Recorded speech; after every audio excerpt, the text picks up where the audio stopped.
Dude, Hey, what's up? what you reading? The Bible. You're reading the Bible? Yeah. Dude, why are you reading the Bible? For class? No, I just... Okay, so you're just reading the Bible. You're just sitting here in a coffee shop in the 21st century using state-of-the-art technology to read ancient myths for no reason whatsoever. Well... Tell me something. Are you one of those super religious people who thinks Jesus actually rose from the dead? Well, I do believe that. Do you also believe in the Easter Bunny, Santa Claus, unicorns, Bigfoot? Ever been abducted by aliens? And do you buy into all those other ancient myths about dying and rising gods invented by primitive nomadic tribes back in the Bronze Age? No. Okay, so what's the difference between Jesus rising from the dead and all those other fairy tales? Here's the difference. My belief in the resurrection of Jesus is rational. It's based on historical facts. Facts? What facts? Well, first, Jesus died by crucifixion. Whoa, hold on. We don't even know if Jesus existed. Why should I believe your facts? Well, because the 5 facts I'm going to give you are backed by so much historical evidence that most professional critical scholars who study the subject accept them as true. That includes skeptical atheist scholars. Okay, so Jesus was a guy who actually existed and then got himself killed. So what? That's the first fact. Second, his disciples were convinced that he rose from the dead and appeared to them. Third, Paul, a sworn enemy of the early Christians, suddenly became a Christian. Fourth, Jesus' skeptical brother James also became a Christian. And fifth, the tomb where they put Jesus' body was empty. And those are well-established historical facts. Right, but you can't just leave it there. These facts demand an explanation. Otherwise, you've got a big hole in human history. Okay, here's an explanation. They all lied. It was a conspiracy, the most monumental prank ever perpetrated. His followers stole his corpse from the tomb and then started telling everybody he was alive. That's the conspiracy theory. The problem is it doesn't explain the facts.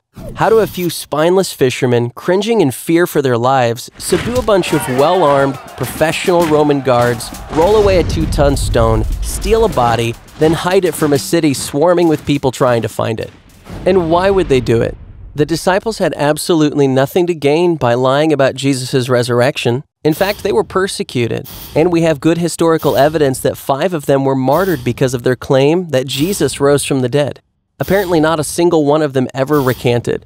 People don't willingly die for something they know isn't true. They were there. They knew whether it was true or not. All right, another theory. The disciples thought they saw Jesus alive after he died, but it was just wishful thinking. They were stressed and just kind of hallucinated. The hallucination theory also lacks explanatory power. 500 witnesses saw Jesus at the same time, and the disciples touched him. Psychologists have shown that hallucinations don't work like that, nor does this explain the empty tomb. Okay, look, maybe there's some other explanation, but the bottom line is dead people stay dead. Rising from the dead would be a supernatural event, a miracle, and science has proven that miracles don't happen. Oh, really?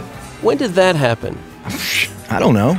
I just kind of heard it somewhere. Science has not disproven miracles. In fact, that would be impossible.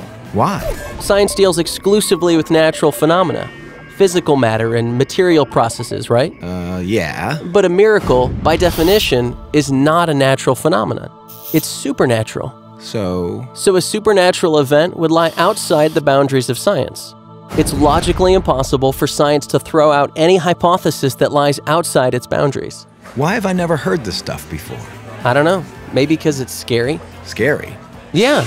As long as Jesus rising from the dead is just a fairy tale, like Santa Claus and unicorns, it doesn't threaten my little world. But if it's a fact, if he actually did rise from the dead, that's huge. It's a total game changer. And that's why it's so hard to think about it objectively. Whoa. Yeah. Big whoa.